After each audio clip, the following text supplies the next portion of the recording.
It's your decision, your stand with Christ. Bahwa Anda berdiri dengan Kristus, itulah keselamatan itu. Karena percaya itu bukan percaya murah, percaya itu datang dengan harga. Yesus harganya mati, hargamu adalah hidup setia dengan Tuhan. Kita itu diselamatkan bukan karena usaha kita, sungguhan. Keselamatan yang Tuhan beri itu cuma-cuma tidak ada plus-plus.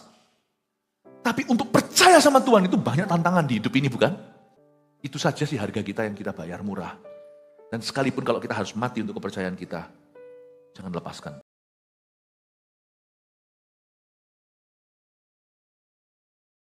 Terlalu mahal darah yang telah kau curahkan, terlalu berharga untuk kami kembali ke jalan hidup kami yang lama.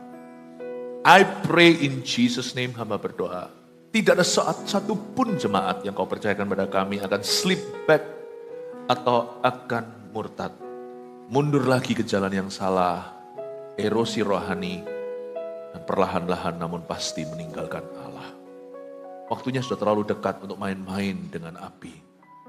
Sudah terlalu singkat untuk main-main dengan Tuhan atau setengah-setengah hati. Hamba berdoa Tuhan. Jemaat di tempat ini bertumbuh satu-satu bukan karena khotbah kami bagus, bukan karena acaranya indah, tapi karena hadirat Allah. Dan karena firman kebenaran yang diberitakan, yang paling simpel saja di setiap ibadah, bahkan kalau perlu pembicaranya anak kecil di kebaktian Eagle Kids. Satu persatu ya Tuhan Yesus kau dewasakan penuh. Hamba berdoa, hamba ini tidak mampu Tuhan, kami sebagai gembala, kami itu tidak bisa. Hanya Tuhan yang bisa menumbuhkan iman. Apa yang kami taburkan, Kau urapi Tuhan, berlipat kali ganda, 30, 60, 100 kali ganda. Kebenaran itu muncul seperti kebun buah-buahan. Thank you Tuhan, sembunyikan hamba di balik salib-Mu. Kami akan enjoy sesi ini. Dalam nama Yesus, amin. Shalom semua, berikan tepuk tangan untuk Tuhan Yesus. Saya tidak ingin satupun jemaat kita akhirnya binasa. Malah justru yang belum kenal Yesus kita harus perkenalkan. Puji Tuhan, jangan cobai Tuhan dengan murtad. Ibrani pasal 6, jangan binasa. Saya nggak berkata bahwa saya percaya orang bisa kehilangan keselamatan, tapi sesuatu yang begitu penting dan berharga tidak boleh main-main. Jadi saya di sini ingin menyarankan sebuah ide untuk mempertimbangkan bahwa kemurtatan itu begitu serius. Yudas Iskariot pun binasa. Saya tidak menganggap diri saya Calvinis atau Armenian. Saya rasa masing-masing sudut pandang itu berteologia dan saling melengkapi. Ada orang yang percaya sekali selamat tetap selamat, saya percaya itu. Masa Tuhan itu pelin-pelan? Tuhan itu kalau bayar di depan gak wait and see saya gimana nanti performanya. Tapi saya kok gak percaya ya. Orang setelah diselamatkan bisa sembarangan itu. Lah ngapain kita diselamatkan dari kebakaran lalu kita nanti matinya terbakar? Kita diselamatkan dari dosa kok jatuh dalam dosa? Aneh ya. Ada orang diselamatkan dari jurang. Susah itu. Banyak tim khusus. Orang-orang mencari berhari-hari. Dan akhirnya dia bisa direscue. Lalu suatu hari dia jalan gitu aja nyantai-nyantai. Kok gak ada traumanya ya? Sungguhan entah. Apakah orang itu orang yang sama yang direscue dari jurang baru berapa bulan. Kok gak ada trauma ya, jalan begitu langsung, jurang, lompat. Beberapa orang membuat saya bertanya-tanya, you sungguhan pernah kenal Yesus kah? Jangan asal percaya orang yang berkata, aku minum racun, pasti berbusa-busa. Jangan sembarangan kita percaya berkata, Yesus, aku udah terima Yesus. Tapi kelakuannya demikian. Hati-hati ya, jangan coba itu dengan murtad. Memang orang yang selamat, dia selamat. Tapi kadang-kadang kita ragu dan sungguh-sungguh berhak untuk meragukan. Beberapa orang itu ketara seperti keselamatan itu tiada artinya di dalam hidupnya. Kok bisa kayak gitu kelakuannya? Be very careful. Ibrani pasal 6 ayat 1. Sebab itu marilah kita tinggalkan asas-asas pertama dari ajaran tentang Kristus. Dan beralih kepada perkembangannya yang penuh. Janganlah kita meletakkan lagi dasar pertobatan dari perbuatan-perbuatan yang sia-sia. dan dasar kepercayaan kepada Allah. Yaitu ajaran tentang pelbagai pembaptisan, penumpangan tangan, kebangkitan orang-orang mati, dan hukuman kekal. Dan itulah yang akan kita perbuat jika Allah mengizinkannya. Berhenti dulu sampai situ. Kita tidak baca dulu sampai ayat 8. Ayat 1 sampai ayat yang ketiga, saya jelaskan dulu. Anda dan saya perlu tahu bahwa penulis Ibrani sampai sekarang masih misterius. Banyak orang percaya itu Paulus. Tapi tidak ada bukti 100% itu Rasul Paulus karena tidak dibubui tanda tangan.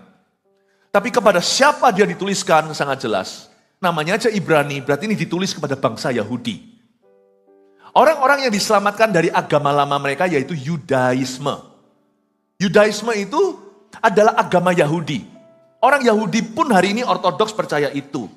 Sebenarnya dari Yudaisme lah keluar ke Kristenan atau Christianity. Yudaisme itu agamanya Musa, hukum Taurat. Tapi mereka menolak Yesus sebagai penggenapan hukum Taurat itu. Mereka menganggap Yesus hanyalah seorang rabi. Ya, mereka tidak percaya dia adalah Tuhan. Mereka masih menunggu Mesias hari ini. Banyak orang Yahudi masih begitu doa di tembok itu. Kalau orang-orang bangsa lain yang ke sana doa itu ikut-ikutan.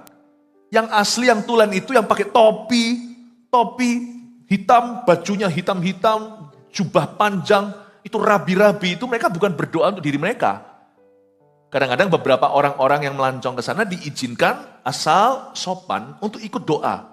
Tapi doa orang bangsa lain dan doa orang Yahudi beda. Doa orang Yahudi begini itu, mereka nunggu Mesias. Makanya saya cenderung, ini adalah pilihan pribadi saya. Saya cenderung supaya tidak membingungkan karena saya ini pengajar umat. Saya tidak ikut-ikutan doa di depan tembok itu karena Mesiasku sudah datang. Itu bingung nanti. Saya sih, yang lainnya hamba Tuhan lainnya mau begitu nggak apa-apa, hak-hak bebas. Toh hatinya. Saya memilih untuk tidak melakukan itu supaya tidak membingungkan jemaat. Karena orang Yahudi, kalau saya di sisi satu bersama samping-sampingan dengan mereka, orang Yahudi itu doanya gini. Mereka menunggu kedatangan Mesias yang pertama. Saya sudah menunggu kedatangan Mesias yang kedua karena mereka tidak percaya Yesuslah Mesias. Mereka menganggap Yesus adalah anak tukang kayu. Jadi mereka berdoa begitu tuh siang malam pagi petang adalah kapan juru selamat Israel akan datang. Karena pikiran mereka membebaskan Israel dari penjajahan dunia. Tapi Yesus datang membebaskan seluruh dunia dari jajahan dosa. Dan mereka tidak percaya Yesus itu Mesias apalagi Tuhan. Yudaisme itu akarnya sama-sama kita. Tapi beda jalurnya di Yesus Kristus Tuhan. Itu anak tukang kayu. Bagi kita dia anak Allah. Paham ya? Jadi orang-orang Ibrani ini adalah orang-orang yang diselamatkan dari Judaism. Mereka diaspora kan. Waktu itu Israel belum menjadi negara tahun 1948. Jadi Rasul ini entah siapa penulis Ibrani. Saya yakin itu Paulus. Nggak tahu, nggak ada 100% bukti. Dia menuliskan kepada mereka, supaya orang Yahudi ini jangan murtad kembali ke Yudaisme. Karena orang-orang Yahudi yang percaya Yesus dianiaya oleh sesama orang Yahudi zaman itu. Mungkin mereka tidak bisa berjual beli, mungkin didiskriminasi, mungkin kalau mereka pacaran sama keluarga yang ortodoks, mereka ditolak. Lu sama orang Kristen ya, zaman dulu belum namanya Kristen, zaman dulu namanya Sang Jalan atau The Way. Di Antioquia, di mana ada Paulus Barnabas yang diutus di sana, di situ pertama kali agama baru ini disebut Christianity, kekristenan. Jadi penulis Yahudi ini, penulis Ibrani ini menulis kepada orang-orang Hebrews. Hey guys, hey bros, hey sis, jangan kembali kepada kepercayaan lamamu dan tradisi agamamu. Don't go back. Jangan cobai Tuhan dengan murtad karena kamu sekarang sudah tahu kebenaran bahwa Yesus adalah Mesias. Kamu tahu kebenaran bahwa Yesus adalah satu-satunya jalan. Dari ibadah satu saya sudah langsung tekankan bahwa di luar Yesus nggak ada keselamatan, titik sudah gitu aja. Nggak peduli orang kalau setaat apapun beragama, sebaik apapun hidupnya, tidak ada keselamatan di luar Tuhan. Beberapa orang mungkin protes, kan nggak fair, orang baik kok masuk neraka. Itu kan baik menurut cara pandang manusia, Allah yang tahu hati. Di luar Kristus tidak ada kebaikan. Makanya itu kita memberitakan Injil, kenapa? Sekarang kita mengerti kan. Kenapa kita menanam gereja juga? Karena kita mau tanam komunitas Injil, tidak tabrak dan lari, tidak KKR lalu pergi. Sekarang kita mengerti ya, kepada siapa ayat ini berbicara. Tapi ini relevannya buat kita apa? Jangan cobai Tuhan dengan murtad, itu berarti kita semua punya latar belakang. Ada yang di sini lahir Kristen, tapi latar belakangnya, masa lalunya adalah dosa. Kristen, munafik tapi, alias KTP-an. Ada pula di sini yang Kristen atau Kristen yang lain. Saya nggak mau sebutlah karena saya menghargai percayaan yang lain. Saya tidak setuju, saya punya keyakinan yang kokoh akan Injil, tapi saya tidak pernah jelekkan agama. Saya hanya beritakan kebenaran. Ada juga di sini yang masih tradisional, pegang tradisi-tradisi, Kristen plus tradisi, Kristen plus animisme, plus semua superstisi. Tergantung juga ternyata dengan kebudayaannya. Kalau dia kesukuan ya, apa budaya suku itu? Kalau budaya suku itu ada okultismenya. Biasanya dicampur baurkan, jangan kembali ke situ kalau Anda sekarang sudah berada di gereja perjanjian baru.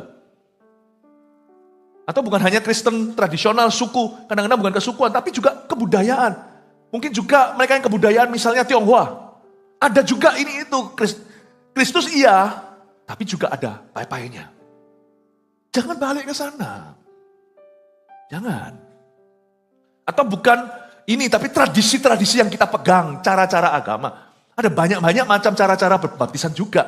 Tidak untuk dijadikan perdebatan, tapi kalau kita tahu kebenaran, stick to the truth. Jangan kompromi. Dan mereka diberitahu, kamu jangan kembali ke Yudaisme. Hari ini firman ini memberitahu kepada kita, jangan kembali ke masa lalu kita. Atau hidup lama kita. Hidup lama itu tidak selalu melulu tentang dosa, tetapi kepercayaan juga. Don't go back to that. Nah sekarang ternyata lebih serius daripada yang kita kira. Kalau kita sudah pernah, belum kenal Yesus lain cerita. Tapi kalau kita kenal Yesus, kita lakukan itu. Kita menyalibkan Tuhan untuk kedua kalinya dan menginjak darah kasih karunia. Sekali, dua kali mungkin kilaf. 3, 4 kali itu sudah ahli. 5, 6, 7 kali udah kebiasaan. 8, 9, 10 udah keputusan. 11, 12 ya sudah hitung sendiri. Saya habis kata-kata. Sebab itu, marilah kita tinggalkan asas-asas pertama. Waktu saya baca dulu ini, saya nggak ngerti konteks. Saya kira, kenapa kita harus tinggalkan asas-asas pertama? Asas-asas pertama kan juga kekristenan. Ternyata ini Yudaisme pada khususnya. Lihat ya, sebab itu marilah kita tinggalkan asas-asas pertama. Ini tradisi ternyata. Kalau kekristenan jangan tinggalkan asas pertama. Kita jangan lupa, makanya hari ini setelah kita berdiri sekian lama, setelah Kristen sekian puluh tahun, saya tetap ngajarkan tentang keselamatan tuh hari ini. Tadi pagi saya jelaskan, kalau orang bilang, Pastor Philip kenapa jiwa-jiwa terus loh. Kalau sana nggak mau taat, itu urusan situ. Saya mau taat pada amanat agung, saya jangan dihalangi. Kristen juga tidak semuanya sungguh-sungguh. Kalau ada orang yang mau setengah-setengah, kalau saya mau sepenuh hati, please don't stop me. Please don't stop me. Firman Tuhan berkata, kamu harus tinggalkan asas-asas pertama. Ini bukan kekristenan, tetapi lebih pada tradisi kita. Sebab itu marilah kita tinggalkan asas-asas pertama dari ajaran tentang Kristus. Oke? Ajaran tentang Kristus ini adalah yang mereka tahu dari hukum Taurat. Memang the teaching of Christ, tapi ini bukan ajaran tentang Kristus. Di sini bukan ajaran Kristus. Kalau ajaran Kristus itu Injil ya. Ajaran tentang Kristus itu misalnya zaman dulu hukum Taurat itu mengharuskan orang menyembelih hewan. Sungguhan. Kita kekristenan tidak lakukan itu alias kurban. Jadi mereka harus menyembelih. Dan waktu mereka sembelih segalanya itu tentang Kristus. Kamu harus tinggalkan hal-hal itu. So, Tuhan sudah ajari kamu penggenapannya. Oke? Beralih kepada perkembangannya yang penuh. Dan beralih kepada perkembangannya itu artinya kita harus melampaui tradisi manusia.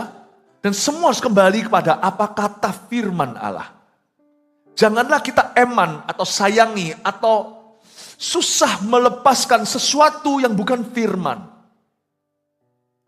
Sedangkan sesuatu yang firman aja masih banyak kali digunjang-ganjingkan, apalagi hal-hal yang ambigu alias abu-abu. Kamu harus beralih pada perkembangannya yang penuh. Saya suka kata beralih kepada perkembangannya yang penuh. Kata perkembangannya yang penuh di situ dalam bahasa Inggrisnya beralih kepada perfection. Mana bisa sih orang Kristen sempurna? Kata perfection di sini dalam bahasa Yunani-nya, karena kitab Ibrani, semua buku di Perjanjian Baru itu ditulis dalam Yunani kuno. Septuagint. Jadi Yunani kuno ini, kata perkembangan yang penuh itu artinya maturity, kedewasaan. Jadi nggak ada orang sempurna, yang ada adalah orang yang semakin dewasa. Kamu mesti dewasa, kata penulis Ibrani. Kamu nggak boleh berkutat di seputar tradisi, susah let go. Kalau kamu sudah lelah dengan orang berjalan, gimana kamu jalan dengan orang berlari? Itu di kitab Yeremia sih saya campurkan. Yeremia 12. Kalau sama tradisi aja kita alot. Susah let go, gimana let God? Orang yang alot tidak bisa let God. Masih tradisi aja Tuhan berkata, aku bicara kepadamu perkara-perkara duniawi sudah menyandungmu. Bagaimana kalau aku bicara kepada kamu perkara-perkara surgawi yang aku sudah tahu sebelum waktu aku bersama dengan Bapak sebelum aku datang kemari. Luar biasa loh. Orang Kristen tidak boleh lengket dengan sesuatu yang bukan firman. Let go. Let go. Ya, kalau kita nggak let go nanti kita frozen. Let it go, let it go. Ini saya lagi main-main dengan kata-kata. Malah frozen imanmu, malah kaku, malah beku. Beralih kepada perkembangan yang penuh itu lawan kata kaku, lawan kata beku. Kamu harus move on, lanjut ke maturity. Karena kamu masih perlu bertumbuh. Jangan sampai slow di step 1. Step 1 kembali lagi, sudah step 1, step 2, step 3, langkah 1, 2, 3, lalu balik lagi -3, -6. Jangan deh, pertumbuhanmu tuh masih kurang, masih perlu berkembang. Lah kok maju mundur tuh sampai kapan? Ini bukan bicara maju mundur kelemahan kita, dengan apa kita bergumul atau struggle kita, bukan loh ya. Kalau itu sifat kita harus belajar. Ini kepercayaan, ini keyakinan.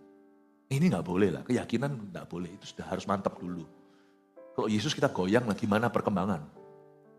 Yesus itu fondasi, beralih pada perkembangan yang penuh. Disinilah banyak orang Kristen yang akhirnya seolah-olah kehilangan keselamatan atau murtad lagi. Dan tidak bisa kembali. Itu karena fondasinya yang ditendang sama setan. Fondasinya. Tendang badan orang tahan. Tendang kaki sudah gak bisa jalan. Hati-hati. Jangan coba itu dengan murtad. Murtad itu gak bisa terjadi kalau kita punya fundamental. Beralih kepada perkembangannya yang penuh. Jadi dari sini kita tahu bahwa kita disuruh untuk berkembang secara penuh. Katakan berkembang dengan penuh. Jadi iman. Dalam iman kita, the best defense is offense. Pertahanan terbaik adalah maju. Makanya itu kalau saya tidak mau memimpin sebuah gereja yang saya timang-timang. Malah mati semua. Di kebaktian dari pagi-pagi tadi saya sudah langsung jelaskan bahwa gereja yang menginjil itu diberkati. Gereja yang tidak memberitakan Injil adalah gereja yang terhilang. Karena Injil itu kekuatan Allah, Roma 1:16. Tapi Injil itu juga salah satu perlengkapan senjata rohani bagi orang Kristen. Kayaknya aktivitasnya nginjili untuk orang lain, tapi yang kena diri sendiri. Karena orang yang menginjil, damai sejahtera hidupnya. Karena kasut kerelaan, damai itu adalah memberitakan keselamatan. Makanya ya, orang yang nginjil, yang pertama ngefek itu di kakinya. Kakinya dituntun sama Tuhan. Ketemu siapa, kemana. Dalam bisnisnya nggak ada urusan langsung dengan pekabaran Injil, tapi bisnisnya pun dituntun. Kakinya itu dituntun ke dalam rencana Tuhan yang ujungnya bersaksi pada manusia. Tapi bisnisnya pun ditambahkan rumah tangga, jodohnya, anaknya, sekolah di mana itu dituntun. Kakinya itu penuh sejahtera. Kalau kakinya terpecok, gimana dia jadi saksi? Makanya itu orang ngomong sama saya begini, kenapa sih jiwa-jiwa terus? Saya bilang, supaya gerejaku, gereja yang kupimpin kuat. Supaya gereja yang kupimpin terus melaksanakan amanat agung dan berada di poros kehendak Allah. Allah Bapa. Nah kalau kita berseberangan dengan Allah Bapa, apalagi yang kita minta? Saya beritahu pada Anda satu hal. Satu cara untuk kita itu mengalami semua rencana Tuhan dan segala berkatnya pun kita akan alami. Adalah kalau kita terus berkembang secara penuh dalam dunia iman. In order to be on the defensive, you must be on the offensive. Pertahanan terbaik adalah menyerang. Gereja yang mempertahankan nyawanya, malah kehilangan nyawanya. Umat Kristen, orang Kristen atau umat Tuhan yang bertahan hanya aku malah justru kehilangan dirinya. Tapi orang yang berkata Tuhan, malah justru memperoleh nyawanya. Berkembanglah secara penuh. Kamu harus terus-menerus berusaha sampai maturity, sampai kedewasaan. Be on the offensive, maju tak gentar. Saya punya prinsip yang sama dalam pelayanan. Saya tidak peduli hari ini perasaan saya apa. Dalam baik atau tidak baik waktunya saya beritakan firman. Yang sudah dijadwalkan, mau saya sakit, mau saya hatinya galau gelisah. Maju terus, pantang mundur. Begitulah caraku melaju selama 31 tahun ikut Yesus. Kalau ada orang tanya saya, selebih dari itu, how are you? Jawaban saya selalu seperti les-les Inggrisan waktu saya kecil. I'm fine, really fine, thank you. I preach the gospel and I'm fine, thank you. Dan saya memberitakan Injil dan saya baik-baik saja. Amin. Perkembangan penuh.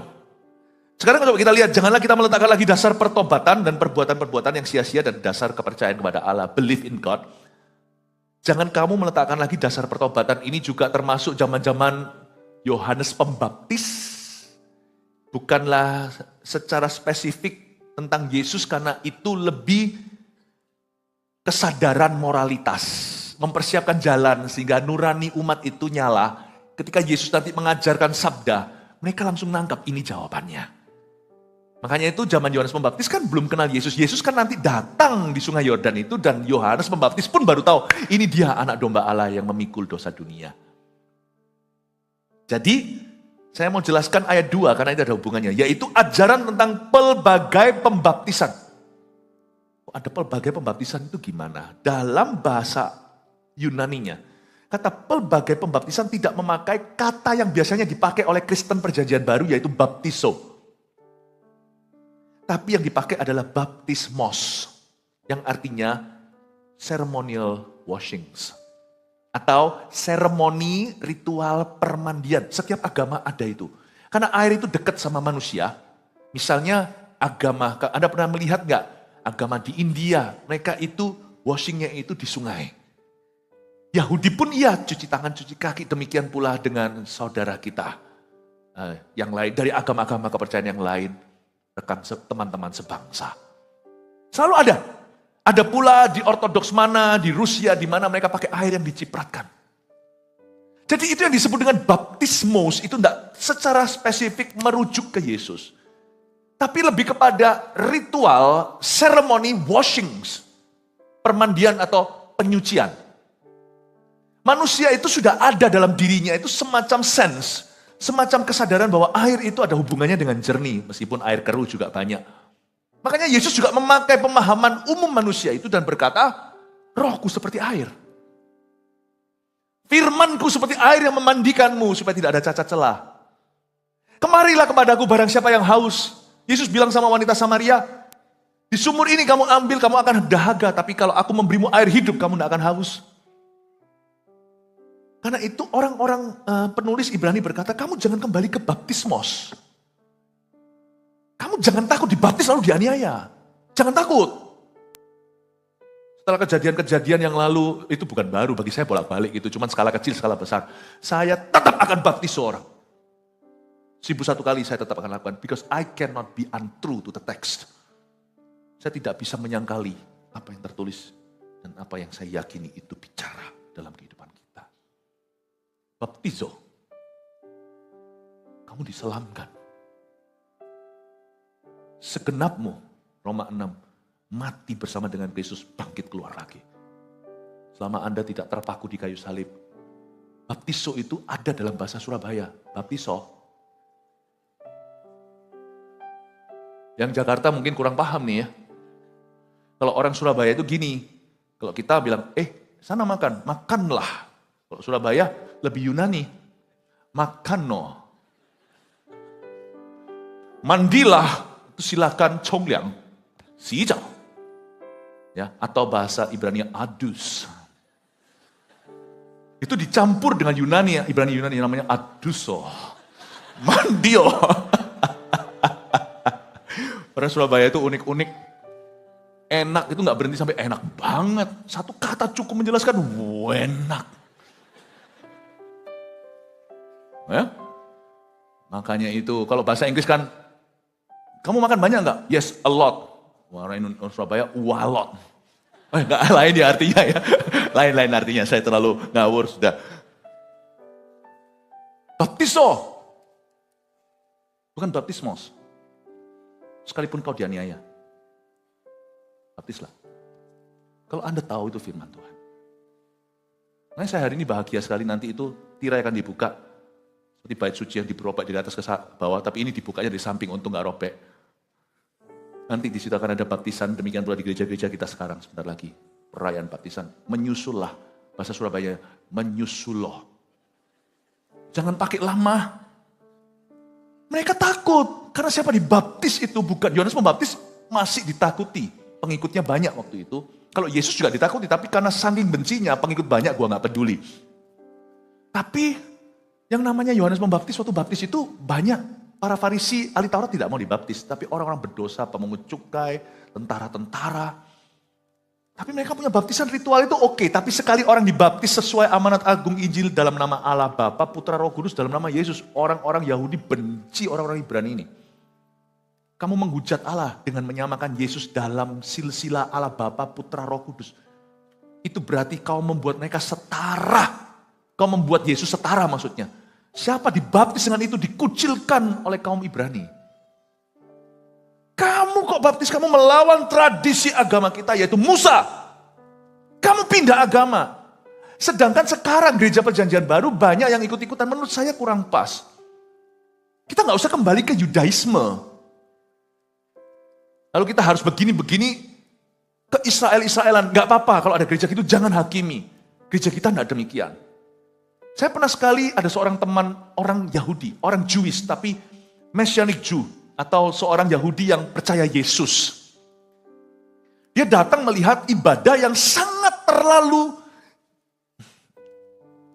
keisraelan yang tradisional ya. Mau tidak mau kita nggak bisa meniadakan sejarah Israel di dalam iman. Iman kita nggak bisa. Tapi ini terlalu, sudah kayak betul-betul nggak di Indonesia. Lalu pakai cara ini, cara itu saya nggak mau sebut lah. Karena itu pasti nanti ada hal-hal yang oke dengan itu. Tetapi ini agak sedikit berlebihan di pertemuan itu. Dia datang. Saya nggak ada di situ, cuma dia datang ke Indonesia. Lalu dia ngomong sama saya seperti ini. Ini apa-apaan? Dia bilang, kami aja orang Yahudi, orang Ibrani nggak melakukan ini lagi. Kalian kok kembali ke dulu? Dia aja ngomong, kami aja nggak melakukan ini. Jangan balik ke sana. Yudaisme dan kekristenan itu beda. Beda. Memang sama hukum Taurat perjanjian lamanya. Perjanjian barunya beda sama sekali. They don't believe in Jesus. Mereka tidak percaya Yesus. Tapi kita punya sejarah bersama. Makanya itu kita itu punya perasaan gitu loh. Paham maksud saya Bapak Ibu? Semoga ini bisa membuat Anda cemerlang dan cerah dalam hal iman. Sekarang jadi mengerti kan? Pelbagai pembaptisan itu baptismos. Kamu jangan balik ke situ. Kamu sudah Kristen, sudah dikucilkan, sudah dianiaya, ngapain lagi kamu kembali? Itu sama dengan 2 kali jalan. Itu seperti orang yang bersalin, udah kontraksi lalu disesar. Ya 2 kali kan? Buat apa? Kamu sudah dianiaya, sudah dikucilkan, sudah dikristen-kristenkan, sekarang balik lagi ke Yudaisme. Jadi dulu penderitaanmu itu percuma, Don. Makanya Paulus pernah nulis begini, apakah sia-sia semua yang telah kau lalui? Kamu memulai dengan roh, kenapa mengakhiri dengan daging? Jangan coba itu dengan murtad. Yang disebut murtad ini pertama-tama kepercayaan. Tapi saya tunjukkan bahwa perbuatan kita bisa ke situ. Orang itu tidak ada yang langsung murtad. Itu ada erosi pelan-pelan. Orang Kristen yang mulai menghalalkan satu hal. Sebab siapa yang melanggar satu hukum, dia melanggar semua hukum. Orang yang mencuri tidak membunuh, tapi dia juga menjadi pendosa. Orang yang berzina, tapi tidak mencuri, dia juga jadi pendosa. Semua itu ada cikal bakal. Nah, karena itulah Paulus berkata, penulis Ibrani ini berkata, Paulus atau bukan, kamu harus berkembang. Kekristenanmu tidak boleh gini-gini. Makanya gereja harus maju. Gereja juga banyak yang mempertahankan tradisinya, tidak mau menerima perkara-perkara berikutnya. Padahal perkara berikut itu semua dalam firman loh. Cuman pilih-pilih, tebang pilih, hanya mau sampai ayat tertentu, sampai Injil tertentu, kisah para rasul banyak digunting. Injil pun banyak digunting loh. Yang mujizat dipotong semua. Nggak boleh. Karena kita tidak boleh pakai traditional mind, tapi transformative mind. Pikiran yang transformatif, bukan pikiran yang tradisional untuk belajar firman Tuhan. Memang jangan mendahului firman, yang tidak dikatakan firman tidak usah. Ada orang-orang yang menamai malaikat ini, malaikat itu, yang diwahyukan di Alkitab. Kan saya pernah memberikan pembelajaran ini, entah di sini Surabaya atau di Jakarta atau di mana. Ada malaikat-malaikat yang diwahyukan Tuhan ya, Gabriel, Mikael. Yang punya nama ya sudah itu. Cherubim, kerub, dan serafim. Nanti ada malaikat yang namanya Tommy.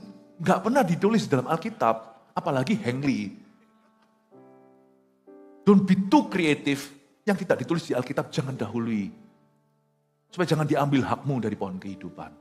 Tapi yang di Alkitab jangan dikurangi. Itulah sebabnya Anda yang merasa, aku tuh punya gini tradisi itu. Merasa bersalah untuk bertumbuh itu enggak boleh. Enggak boleh. Tapi aku ini kan seringkali kita suka pakai label ya. Tapi aku ini, Aku ini Kristen, Aku ini kepercayaan, begini. Keluarga aku itu tradisinya, begini. Anda itu ikut Yesus. Bukan ikut,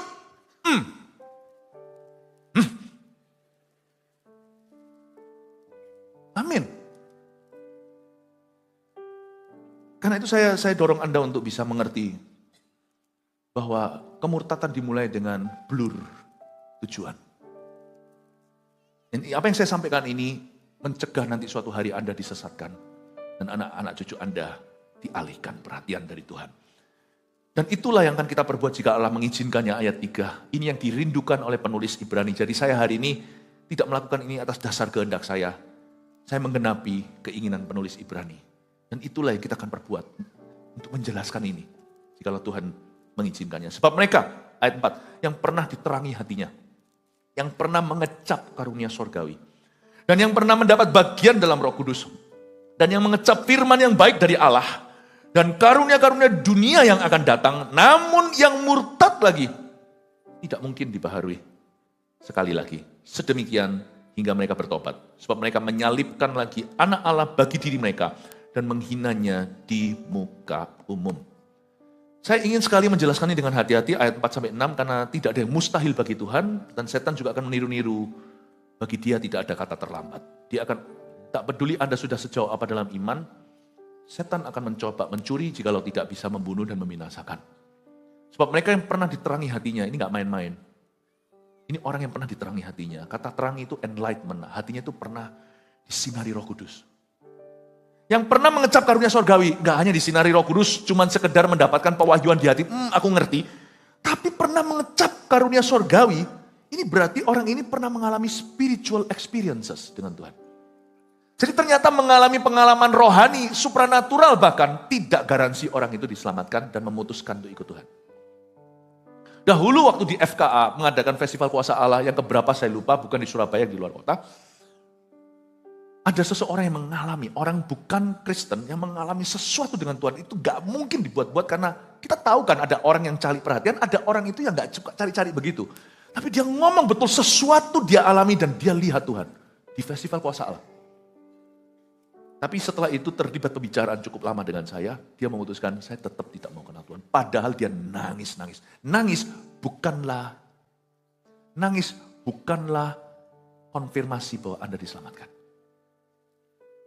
It's your decision, your stand with Christ. Bahwa Anda berdiri dengan Kristus. Itulah keselamatan itu. Karena percaya itu bukan percaya murah, percaya itu datang dengan harga. Yesus harganya mati, hargamu adalah hidup setia dengan Tuhan. Kita itu diselamatkan bukan karena usaha kita, sungguhan. Keselamatan yang Tuhan beri itu cuma-cuma tidak ada plus-plus. Tapi untuk percaya sama Tuhan itu banyak tantangan di hidup ini, bukan? Itu saja sih harga kita yang kita bayar murah. Dan sekalipun kalau kita harus mati untuk kepercayaan kita, jangan lepaskan. Kemungkinan besar, hampir semua kita, jikalau bukan semua kita, tidak akan pernah diizinkan mati untuk Tuhan. Hanya hidup bagi Tuhan. Itu pun jangan kau kompromikan.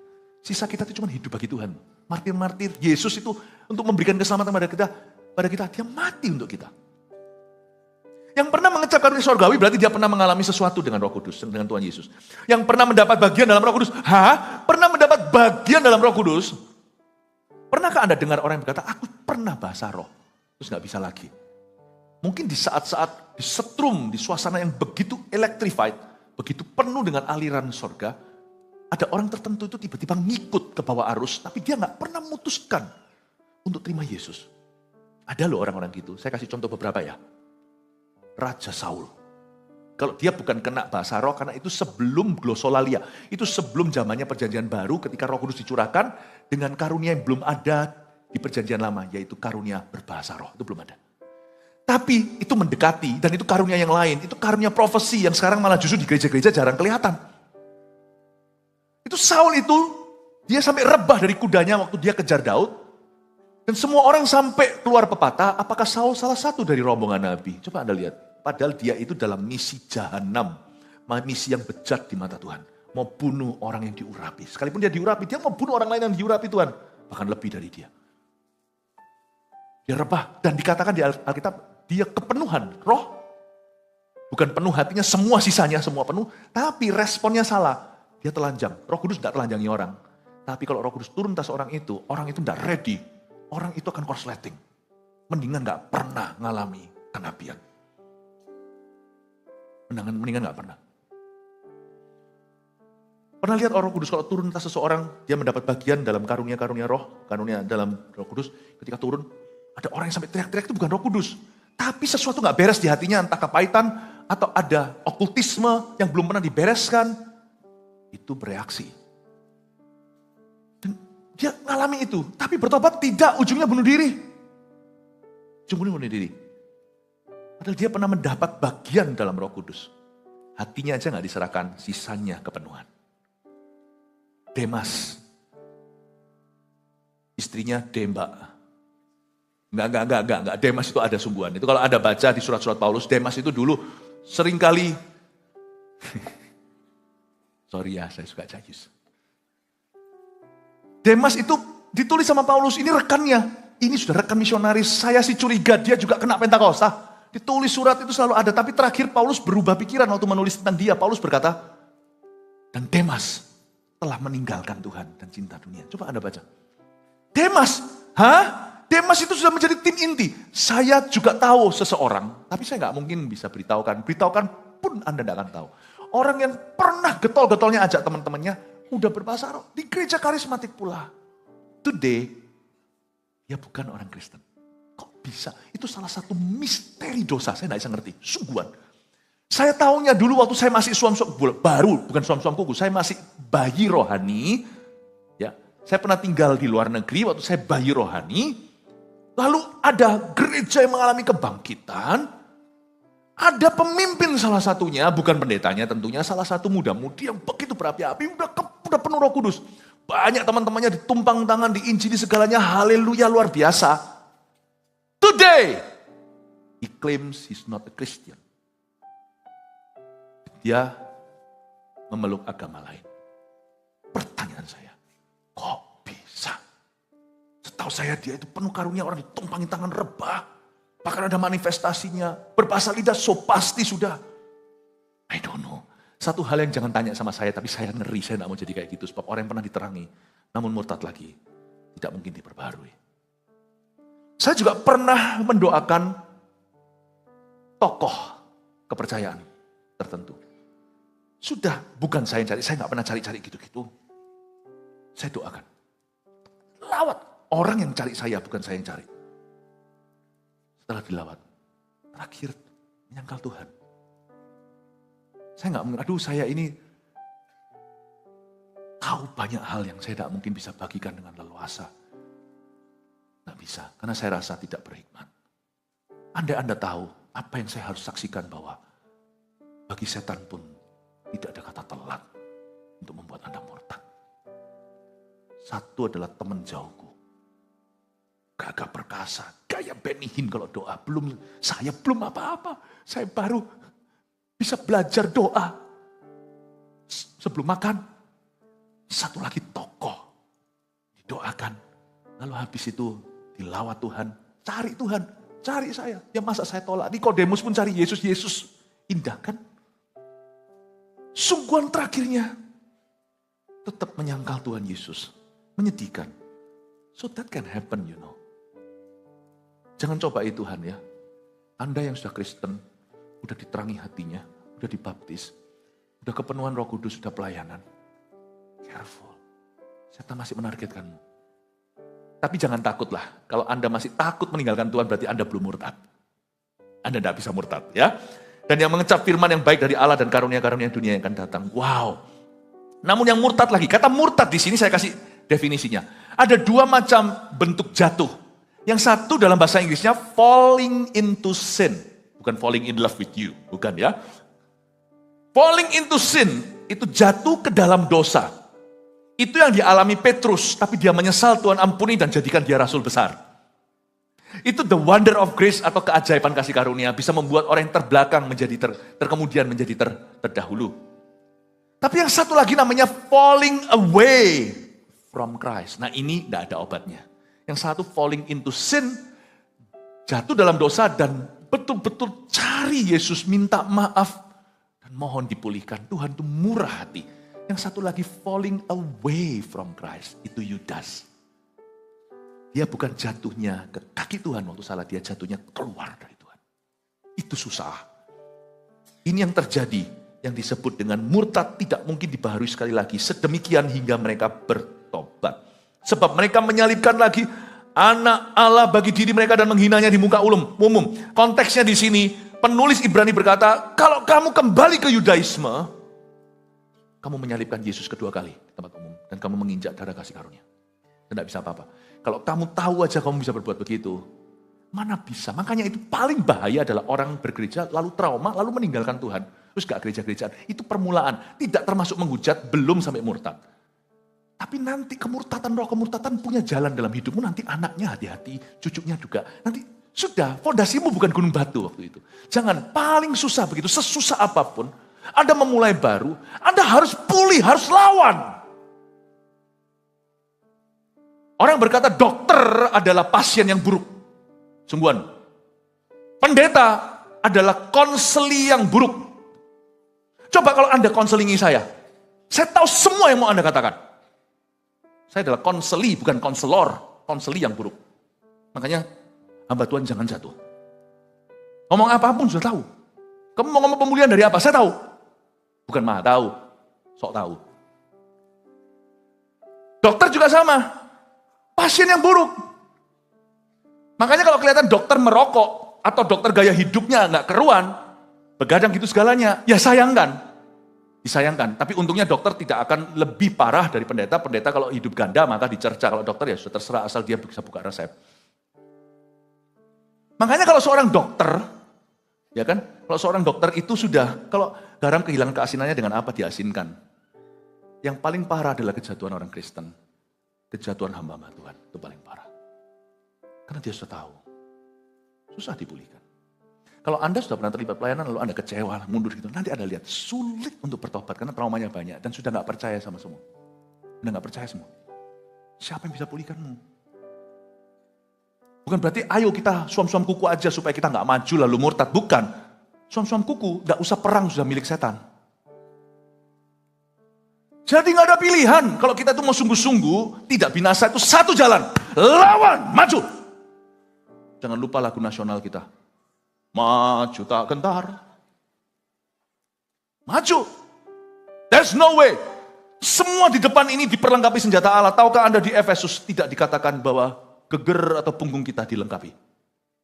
Orang yang mundur tidak berkenan pada Allah. Bahkan kalau kamu tidak setia, Tuhan tetap setia. Tapi orang yang mundur, those who withdraw from me, I shall be unpleased. Aku tidak berkenan. Jadi semua ini dilengkapi, semua depannya. Tamengnya semuanya, pedangnya, perisainya, baju sirahnya, kaki depannya ini semuanya. Cuman gak ada tulisannya, punggungmu bahkan sampai ke bawah sini dilengkapi. Jangan sampai heran kalau Anda mundur, yang pertama dipanah adalah puk ke bawahnya. Segala sesuatu landingmu tidak akan pernah empuk dengan Tuhan. Tidak ada jalan lain. Dunia semakin jahat, kita harus semakin sungguh-sungguh. Saya ngomong begini dengan tujuan supaya Anda tidak main-main dengan roh kemurtatan. Belum murtad, roh kemurtatan jangan kompromi. Roh kemurtatan itulah kompromi. Jangan. Di kebaktian sebelumnya saya jelaskan, orang kalau ngomong kita fanatik, lu fanatik, gak apa-apa. Jangan marah. Memang iya. Fanatik kayak gini aja, jadinya pas-pasan loh saya bertahan. Saya dibilang fanatik, saya oke kok. Daripada munafik. Saya lebih suka dipanggil fanatik daripada munafik. Kalau munafik berarti ada sesuatu yang mereka bisa tuduh. Ini kok ganda, kok beda. Kalau fanatik, mereka nggak tahu membahasakan, jadi lebih baik menjatuhkan. Karena saya nggak seperti mereka. Monggo silakan sebut saya fanatik. Anda juga harus punya spirit yang sama. Pohon jatuh tidak jauh dari Salah. Pohon kok jatuh itu gimana lah? Buah yang jatuh gak jauh dari pohonnya. Amin, amin Bapak Ibu. Jangan takut disebut fanatik. Aku fanatikanya cuma gini loh imannya. Saya ngomong sama anak-anak saya, papamu tuh sungguh-sungguh cuma gini pelayanannya. Sungguhan, pelayanan saya cuma gini. Dibanding dengan hamba-hamba Tuhan, gak ada apa-apanya. Saya tuh masih belum apa-apa. Sungguhan. Bapak Ibu Saudara, janganlah Anda murtad. Jangan pernah ya mencoba itu dengan ini. Mereka bertobat sebab mereka menyalibkan lagi anak Allah bagi dirinya dan menghinanya di muka umum. Sebab tanah yang menghisap air hujan yang sering turun ke atasnya itu Ju, dan yang menghasilkan tumbuh-tumbuhan yang berguna bagi mereka yang mengerjakannya, menerima berkat dari Allah. Tetapi, jikalau tanah itu menghasilkan semak duri dan rumput duri, tidaklah ia berguna dan sudah dekat pada kutuk yang berakhir pada dengan pembakaran. Garis bawahi kata sudah dekat pada kutuk yang berakhir dengan pembakaran. Kapan kita tahu bahwa kita dekat dengan kutuk? Ketika kita tidak takut. Khotbah saya sekarang ini mungkin tidak perlu menyembuhkan seseorang karena Anda sekarang tetap di dalam Kristus dan terus mengikut Yesus Kristus. Tapi khotbah saya ini akan menjadi seperti shield, seperti suatu perisai melindungimu untuk tahun-tahun ke depan yang penuh dengan kebejatan. Saya harap apa yang saya berikan ini seperti vaksinasi dan boosternya, melindungi Anda sekeluarga. Sebab hati yang sudah tidak takut lagi, dia sudah dekat pada kutuk. Tapi hati yang masih bisa takut untuk meninggalkan Tuhan, itu hati yang tidak akan bisa murtad. 4, saya kasih 4 poin hari ini. Jangan coba itu dengan murtad sebagai review kita, summary atau kesimpulan yang kita pelajari di kebaktian ini. 1, berani tinggalkan tradisi agamawi demi mengenal Tuhan Yesus lebih lagi. Termasuk langkah-langkah awal seperti pelbagai pembaptisan itu, baptiso. Jangan takut. Demi apa? Demi mengenal Yesus Kristus. Janganlah kita tuhankan tradisi. Tradisi manusia apalagi. Pegang firman. Kalau Anda mau diberkati. Berani tinggalkan tradisi agamawi. Demi mengenal Tuhan Yesus lebih lagi. Berapa banyak orang di sini tidak pernah mantap-mantap. Anda berkata, aku di sini tapi aku tidak bisa meninggalkan. Kapan Anda akan mantap untuk bertumbuh? Setiap pernikahan yang belum bisa meninggalkan mantan. Atau setiap pernikahan yang masih punya pintu belakang, nanti kalau nggak cocok gimana aku bisa cerai. Itu pernikahan nggak akan pernah langgeng. Kalau Anda mau bertumbuh di satu tempat, Anda harus tutup pintu belakang. Anda harus buka pintu baru dan berkata, aku bertumbuh. Apa kata dunia terserah. Demi mengenal Yesus Kristus, I am here. I am here. Amin. Risiko tanggung menumpang nanti gampang sama Tuhan. Pokoknya aku di depan terang-terangan, aku mau ikut Tuhan. Aku mau bertumbuh, aku mau berbuah. 2, iman yang hidup dan aktif akan berusaha maju sampai kedewasaan penuh. Nah pertanyaannya, iman Anda hidup enggak? Kalau iman itu hidup pasti bertumbuh. Iman itu kalau aktif pasti berjuang maju. Kecuali kalau kita ragu, iman kita bukan pada Tuhan, kita masih mencari perkenanan manusia. Firman Tuhan berkata, kalau kamu masih ingin menyenangkan orang, kamu tidak bisa menyenangkan Tuhan. Iman yang hidup dan aktif akan berusaha maju sampai kedewasaan penuh. 3, murtad itu bermula dari erosi rohani. Selalu dimulai dengan kompromi. Nggak ada orang murtad semalam, itu nggak ada. Murtad itu bermula dari erosi rohani yang keterusan tapi. Dikit demi sedikit, tiap hari tiap sifat, lama-lama kapalan sama Tuhan. Murtad bermula dari erosi rohani yang keterusan hingga terjadi kematian rohani. Rohani itu bisa mati sampai pada taraf tidak bisa di-repair lagi, beyond repair. Saya kalau mendengar di masyarakat, si A ini dulu ya misalnya selebriti misalnya, saya nggak ada ngurus-ngurus gitu, saya itu nggak pernah nonton yang gosip-gosip gitu tuh, saya nggak punya waktu. Cuma kalau saya dengar, si ini dulu public figure segalanya, lalu habis itu sekarang meninggalkan Tuhan, lalu meninggalkan jalan Tuhan. Saya kok nggak heran ya kalau saya diomong gitu, enggak sih. Saya rasa masalahnya bukan dia meninggalkan Tuhan, dia nggak pernah bersama Tuhan dari awal. Nggak pernah bersama dengan Tuhan. Nggak ada. Biasanya mungkin di dalam gereja juga suam-suam kuku, atau bahkan dalam gereja yang suam-suam kuku, nah kita tidak berurusan dengan mengurusi gereja lain. Tapi saya hanya bicara sebagai fakta, itu bisa aja gereja kita. Suam-suam kuku, lalu dia biasa, lalu tiba-tiba opportunity knock saja, ada ketukan kesempatan. Lu mau nggak begini-gini, tapi kau harus, nggak bisa orang Kristen itu. Langsung aja, nggak habis pikir Tuhan dijual. Bagi saya sih memang dari dulu Tuhan nggak pernah mahal. Dia hanya tradisional. Jadi bagi saya nggak heran, bagi saya itu bukan big news. Lebih big news kalau salah satu jemaat kita tiba-tiba hengkang dari Kristus. Nah itu lebih big news buat saya. Loh kok bisa? Kok bisa di tengah-tengah kebangunan rohani ada orang yang murtad? Ya bisa aja Yudas Iskariot, Ananias Safira ada. Nah itu bagi saya lebih bigger news. Daripada kalau yang siapa-siapa, tokoh-tokoh gini-gini, selebriti, artis segalanya bagi saya nggak heran. Makanya itu saya selalu dorong. Jadi gereja tidak boleh kalah. Hawa, dengan apapun profesi orang, gereja itu langsung perwakilan Allah. Kalau enggak gitu mereka enggak hidup. Kalau mereka datang ke gereja, mereka tidak dimuridkan, mereka akan mati. Cepat lambat akan mengalami kematian. Murtad itu bermula dari erosi rohani. Jadi saya enggak heran, itu sudah erosi dari dulu. Jadi sebenarnya orang itu kehilangan keselamatan atau dia nampaknya diselamatkan tapi enggak pernah. Enggak tahulah. You decide. You decide. Ada orang yang punya the appearances of salvation. Seperti ada nampaknya selamat. Kalau Anda telusuri sungguhan, saya pernah sekali itu coba bedah. Kok bisa Yudas? Karena saya kalau dipanggil jadi rasul, jadi hamba Tuhan, saya takut loh. Waktu saya baca Yudas, ini saya bisa salah, tolong beritahu saya kalau memang saya luput pembacaan saya. Setelah bolak-balik Alkitab. Yudas 3 tahun 4 bulan bersama Yesus, kurang lebih 3,5 tahun itu. Tak pernah memanggil Yesus sekalipun Tuhan, tapi Rabi. Banyak orang di gereja tidak pernah menuhankan Yesus, tapi hanya guru. Khotbah nih. Datangnya cuma, ya nanti aja pas khotbahnya, kalau khotbahnya lucu. Gak pernah sungguhan jadikan Yesus, gak pernah serius. Gak pernah serius. Loh khotbah bisa lucu, tapi pesannya harus serius. Pesannya serius. Saya perhatikan gak pernah. Jadi gak ada Yudas itu, apakah dia kehilangan keselamatan? Maybe. Tapi dia itu sudah bukan orang sakit loh. Dia kan salah satu dari murid-murid yang disuruh mentahirkan orang kusta. Gak bisa. Oh bisa. Oh bisa. Bisa aja. Itu semua Injil kok. Itu semua Injil. Aduh. Andai kata saya bisa hentikan matahari, saya bisa ngomong sedikit lagi. Kebaktian nanti berikutnya di Jakarta, di Surabaya Timur, dan di mana segalanya. Jadi, saya ini pernah dipakai Tuhan tanpa saya sadari waktu saya belum kenal Tuhan. Tapi itu bukan karena saya, itu karena Injil. Saya cuma cerita sama teman-teman saya di Singapura. Itu saya masih SMP. Karena saya dulu pernah ikut retreat.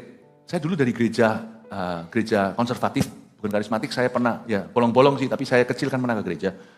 Itu pernah sekali retreat di tempatnya suatu tempat susteran situ, pinjam tempat. Kami retreat. Waktu retreat ya, bahkan pembicaranya di sesi itu, untungnya Eagle Kids enggak begitu. Dia ngomong sama saya ini mau jadi pendeta tapi enggak punya uang, makanya saya enggak bisa masuk sekolah teologi ya. Kok ngomong gitu sama pasiennya loh, saya itu pasien. Saya tuh masih anak kecil, masih SD, kok diceritain gitu-gitu kok enggak bangkitkan iman. Enggak tahu, tapi apa yang terjadi di dalam retreat itu, saya ceritakan aja mentah-mentah kepada teman-teman saya, Jimmy Iskandar, siapa yang ada di Singapura, teman-teman kos-kosan, saya tinggal sekos dengan 40 orang Thailand, orang Taiwan. Itu saya ceritakan gitu. Kan saya maksudnya cuma cerita. Nganggur lah, enggak ada tujuan hidup, saya cerita, semua juga cerita masa lalu. Gini-gini saya cerita, saya pernah retreat, ya wah gue cerita. Itu pendetanya ngomong gini. Nangis. 4-5 teman saya. Loh. Saya enggak percaya Yesus masih. Saya cuma cerita. Waktu nangis, saya jadi penghalangnya. Ngapain nangis? Cengeng lu. Udah. Nah, saya hentikan revival. Karena memang tidak ada revival di dalam diri saya. Menurut Anda Yudas dipakai Tuhan karena Yudas atau karena Kristus? Karena pesan Tuhan. Waktu saya perhatikan Yudas, kok bisa orang ini begini? Saya enggak tahu lah. Tapi sudah dekat pada kutuk dan berakhir dengan pembakaran. Murtad bermula dari erosi rohani yang terterusan hingga terjadi kematian rohani yang keempat. Inilah hati yang masih bisa takut akan Tuhan dan rindu bertobat. Belum murtad. Siapa di sini masih bisa takut sama Tuhan, takut meninggalkan Tuhan? Angkat tangan. Iya, belum ada yang murtad dan tidak akan murtad. Haleluya. Berikan tepuk tangan bagi Tuhan. Setialah pada Kristus. Mari kita semua bangkit berdiri yuk.